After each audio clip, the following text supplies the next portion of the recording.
Olá, olá, seres humanos! Como tá grande meu cabelo, né? Mas eu vou cortar hoje. Então, Maurício, estou chegando daqui a pouquinho. Antes que alguém fale, tá grande cabelo, curto, tem que cortar. Vou cortar, eu sei disso, mas tempo tá difícil, né?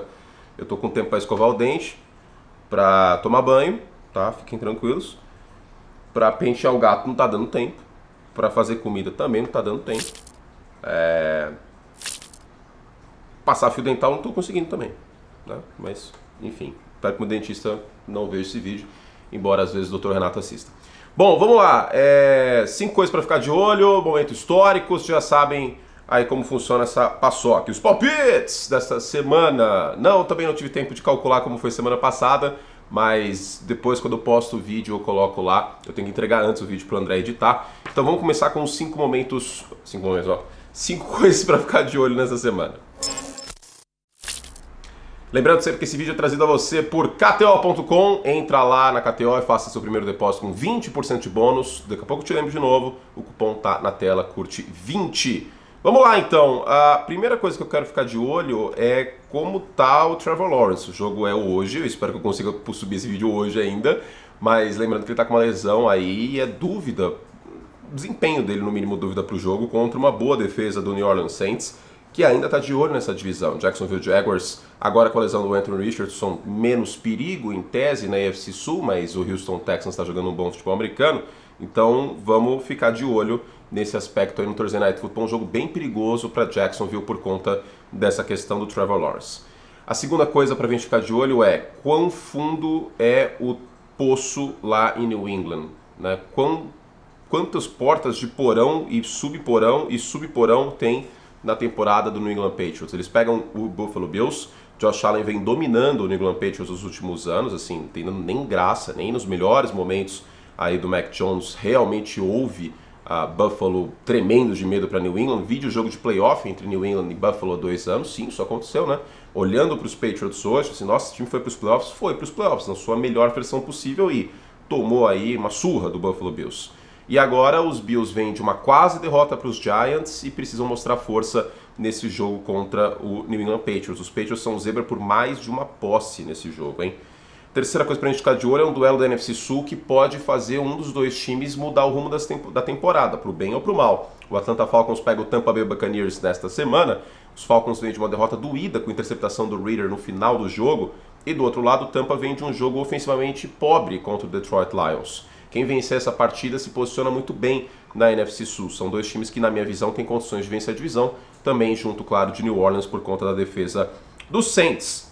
A quarta coisa para a gente ficar de olho é, será que a dominância do Kansas City Chiefs na AFC West continua forte, fortíssima? Afinal de contas, pegam o Los Angeles Chargers dolorido por conta do final, do jeito que foi o jogo contra o Dallas Cowboys, um jogo que os Chargers tiveram condições de ganhar e não ganharam. Agora pega Kansas City, por isso que é tão importante para Los Angeles vencer essa partida contra Dallas, né? Porque na semana seguinte pegaria o grande nêmesis da AFC West inteira, que é o Kansas City Chiefs. Então esse jogo pra gente ficar de olho bastante, até porque se Kansas City ganhar, vamos ser sinceros aqui, quem é o time nessa AFC West que talvez tenha a chance de bater os Chiefs? Os Chargers, em tese, né? Enfim, vamos ficar de olho nisso também. E por fim, a última coisa para a gente ficar de olho é um potencial duelo que pode se repetir no Super Bowl, Miami Dolphins e Philadelphia Eagles. Os dois estão entre os favoritos aí em suas respectivas conferências, um dos favoritos, claro.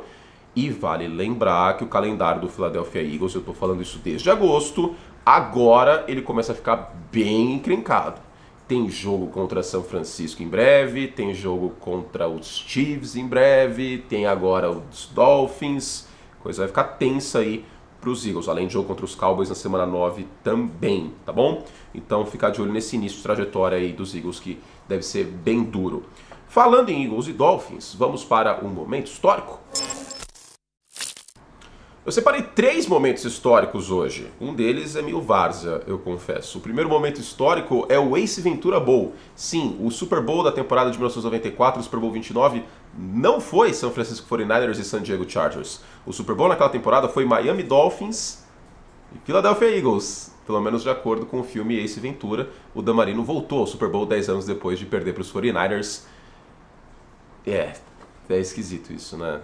Tipo, não aconteceu na vida real. Eu acho que deve ter muita gente no Brasil na época que achou que aquilo aconteceu, né, Tom? Não, não aconteceu. Mas é um bom filme. Mais ou menos a verdade, né? Porque o humor é um negócio complicado porque ele não envelhece muito bem. Eu amava o Jim Carrey nos anos 90, mas tem algumas piadas né, desses filmes que não envelheceram tão bem, vamos falar a verdade. Não tô nem falando de politicamente correto, etc. É que a sociedade mudou daquela época para essa, né? Então, enfim, eu assisti esses tempos aí, esse Ventura, e eu dei menos risada do que eu tinha dado na época, com certeza absoluta. Agora, 2 momentos históricos sérios aqui para vocês. O primeiro é o Super Bowl 14, que a gente tem uma reedição entre os 2 times neste ano, Pittsburgh Steelers e Los Angeles Rams. Foi o crepúsculo da dinastia dos Steelers, o último título dos Steelers na temporada de 79. E os Rams eram meio que uma vaca na árvore aquele ano, chegando no Super Bowl com o quarterback Vince Ferragamo, que era um grande Mark Sanchez da época, essa é a verdade. E os Steelers aí venceram por 31-19. Engraçado que até os Bucks vencerem o Super Bowl em casa, né, na temporada de 2020, esse tinha sido mais perto que um time conseguiu chegar de ser campeão do Super Bowl jogando em casa, né? Porque o jogo foi no Rose Bowl, que fica em Pasadena, na grande Los Angeles, e os Rams jogavam em Anaheim. Grosso modo, é como se a gente tivesse o Niterói Rams jogando em Duque de Caxias. Não fez nenhum sentido isso que eu falei agora, mas tudo bem. E também o Duque de Caxias. Pode poder ser Osasco e Guarulhos também, ou São Bernardo e Guarulhos, enfim, vocês entenderam. E o Super Bowl 32 tem reedição também neste final de semana, Denver Broncos e Green Bay Packers. Acho que alguns de vocês devem se lembrar desse jogo, alguns de vocês assistiram Denver Broncos e Packers na época, 2 times bem distintos, né? Porque você tinha um Brett Favre em ascensão, atual campeão da NFL na temporada 97, e do outro lado um John Elway que voltava de novo ao Super Bowl e que finalmente venceu o Super Bowl. Claro que ele teve mais ajuda do que em anos anteriores, com o Terrell Davis como destaque, né? Obviamente. Mas um jogo bem emotivo para o Elway, o primeiro título finalmente, ser o primeiro de 2 títulos que ele teria. E o grande lance, André, peço para que você coloque aí, espero que você consiga achar essa foto, é o helicóptero do Jim Elway, eu inventei o nome agora, do John Elway, que ele busca no final do jogo uma primeira descida, ele toma um contato, ele gira no ar, uma imagem bem icônica aí na história da NFL. Então tem 3 momentos históricos hoje, se você contar, claro, com esse Ventura Bowl, que não existiu de verdade, mas tem muita gente nos anos 90, se você assistiu esse filme nos anos 90, e você achava que aquele tinha sido o Super Bowl, coloca nos comentários, por favor. Eu vou ficar muito feliz se alguém acreditou que aquele foi o Super Bowl naquela temporada que o Dan Marino jogou o Super Bowl nos anos 90. Que pena que não foi o caso. Inclusive, tem um vídeo meu aqui no canal do 5 motivos pelo qual o Dan Marino não venceu o Super Bowl. Assistam, vai estar no quadradinho final aqui, tá? Então, eu vou colocar no final para quem não viu esse vídeo para vocês assistirem. Vamos finalmente aos palpites! Vamos lá, temos só uma única zebrinha para esses palpites, hein? Estou muito covarde nessa semana. Vamos começar com Jacksonville e New Orleans. Cara, a defesa do Saints aqui acho que deve ser demais para o Jacksonville Jaguars, lembrando que tem toda essa questão do Trevor Lawrence. Não é como se o ataque dos Jaguars tivesse feito um grande início de temporada, mesmo com o Lawrence saudável. Agora, vamos ficar de olho também na defesa de Jacksonville, que está jogando um pouquinho melhor do que a estimativa, tá? Eu queria fazer essa menção. E por incrível que pareça, lá na KTO, os Saints são favoritos para esse jogo, em meio a essa situação do Sunshine. Eu vou com os Saints nesse jogo aqui, jogando em casa. Detroit em Baltimore, em condições normais de temperatura e pressão, vocês já sabem, eu iria com o Detroit Lions, que é um favorito na NFC. Palpitar em Baltimore aqui não significa que eu estou dizendo que Detroit não é favorito e apaga tudo que eu falei essa semana. É só circunstancial, jogo a jogo. Essa defesa dos Ravens, ainda mais com essas questões do jogo terrestre de Baltimore, o Montgomery não treinou na quarta-feira, por exemplo, eu acho que deve ser o ponto focal aqui desse jogo para pender a partida em função dos Ravens. Vamos ficar de olho na Red Zone se os Ravens vão conseguir fazer um trabalho melhor. Eu imagino que sim. Eu imagino que vai haver uma progressão à média em relação ao desempenho horrível que a gente está tendo. Algo tem que mudar nesse time em relação à Red Zone, então eu vou com Baltimore aqui nessa partida por conta da pressão eventual ao Jared Goff. Então a gente tem uma linha ofensiva forte em Detroit, mas a gente tem um pass rush competente em Baltimore e por conta dessa ausência potencial do jogo terrestre dos Lions. Las Vegas e Chicago a gente tem que ir aqui com os Raiders, né? Afinal de contas o Justin Fields não deve jogar e, na minha visão, a defesa dos Bears não deve segurar aí o talento que tem no ataque dos Raiders, especialmente o nosso glorioso Davante Adams. Vale lembrar uma menção mais do que honrosa, que eu não citei no Vencedores e Perdedores, mas eu tenho que citar aqui. O Max Crosby tem que ser considerado, sim, para defensor do ano. Max Crosby está jogando muito, jogou muito na semana passada e fez um excelente jogo contra os Packers também. É um dos grandes edge rushers da liga, especialmente pressionando o quarterback. Eu vou com Las Vegas aqui. Os dois times são fracos, mas eu vejo mais material humano em Las Vegas. Cleveland e Indianapolis, dois duelos defensivos. Sim, a defesa de Indianapolis é uma boa defesa. Aqui entre dois quarterbacks reservas, né, a gente não deve ter o Deshaun Watson, pelo menos a estimativa é essa, e do outro lado o Gardner Minshew. Vale lembrar que o Anthony Richardson, tudo indica, está fora da temporada. Eu vou com a melhor defesa da NFL, eu vou com o Cleveland Browns aqui, que na minha visão tem um pouquinho mais nesse lado defensivo. É como se fossem dois ataques bons, mas um ataque é bem melhor que o outro. Então, por mais arrumadinho que seja a defesa de Indianapolis, a defesa dos Browns é a melhor da liga. E num jogo contra o Gardner Minshew, você ter Zadarius Smith, principalmente o Myles Garrett, o Thompson ali no meio, selando o jogo terrestre, e mais essa dupla de cornerbacks, o Emerson e o Ward, jogando muito contra o Minshew, eu acho que turnovers podem pesar. Eu vou com Cleveland. Washington e New York Giants, o Daniel Jones pode jogar essa partida, tá? Mas vamos ser sinceros, não é como se fosse aí o Josh Allen ou o Mahomes voltando de não ter jogado na semana anterior. O front de Washington deve ganhar esse jogo para os Commanders. E também o ataque terrestre dos Commanders, na minha visão, tem mais condições de bater o jogo por conta da defesa terrestre dos Giants ainda ser um pouco problemática. Agora, essa linha defensiva de Washington, indo para cima do Daniel Jones, indo para cima daquela que para mim é a pior linha ofensiva da NFL neste ano, sim, lesionada, mas ainda assim, a pior linha ofensiva, aí a gente tem que ir com o Washington aqui. Buffalo e New England, a pressão que o Buffalo Bills consegue colocar nos oponentes, lembrando que o Von Miller está de volta já, o Russell está jogando, contra essa linha ofensiva dos Patriots, que também é porosa, e contra o Mac Jones, que vem espalhando a farofa pressionado, não tem como não ir com o Buffalo nesse jogo.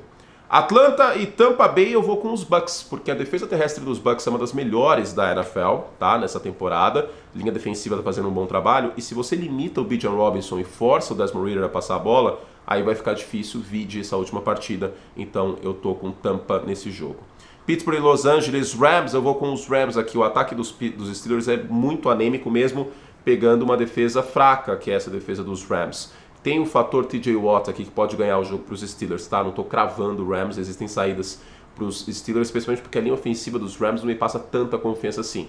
Mas, na minha visão, esses duelos de Cooper Kupp e amigos contra a secundária dos Steelers, que pode ser um ponto eventualmente fraco desse time, o front é talentoso, a secundária eu tenho minhas dúvidas, eu vou com os Rams nesse jogo. Olho na questão terrestre dos Rams, né? Tem muita gente lesionada aí no corpo de running backs. Arizona e Seattle, a defesa de Arizona, acho que não deve ser páreo para o ataque dos Seahawks, que deve se recuperar de uma partida ruim que fez, especialmente no segundo tempo, mérito dos Bengals, mas uma partida ruim no segundo tempo contra Cincinnati, tá? Existe uma diferença bem grande de talento entre esses dois times. O jogo é em Seattle, eu vou com os Seahawks. Green Bay e Denver, a gente tem um ataque inexperiente dos Packers, mas o Aaron Jones treinou, limitado, mas treinou, já é uma boa notícia.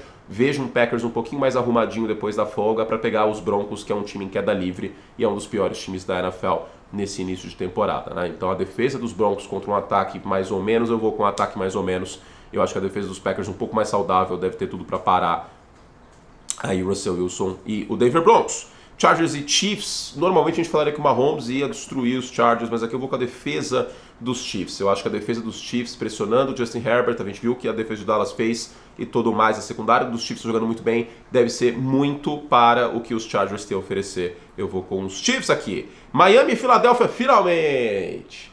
Põe a zebrinha, André! Eu estava com saudade dela. Corona do meio! Põe a zebrinha. Vamos com os Dolphins aqui. Ataques ganham jogos, defesas ganham campeonatos. Eu juro que se fosse Super Bowl, eu palpitaria nos Eagles por conta da defesa de Filadélfia, o front especialmente, conseguindo selar o jogo terrestre e tudo mais. Do outro lado, o DeAndre Swift deve ter potencialmente um grande jogo aí contra a defesa dos Dolphins. Mas, neste momento, o ataque dos Dolphins eu vejo que é demais para a Filadélfia parar e eu ainda não confio o suficiente no ataque dos Eagles em jogos como esse, tá? Eu vou com Miami, a razão de Filadélfia, mas esse ataque dos Dolphins está muito potente. Existem formas de Filadélfia ganhar esse jogo e são os favoritos merecidamente, mas eu tenho um feeling que Miami com seu ataque pode ganhar essa partida. Então vamos com a única zebrinha e por fim São Francisco e Minnesota. Essa secundária dos Vikings não tem como fazer o trabalho que a secundária dos Browns fez em marcação homem a homem. Deve dar 49ers aqui, especialmente trabalhando melhor no meio do campo. Sim, em meio a essas lesões eu ainda vou com o São Francisco, tá?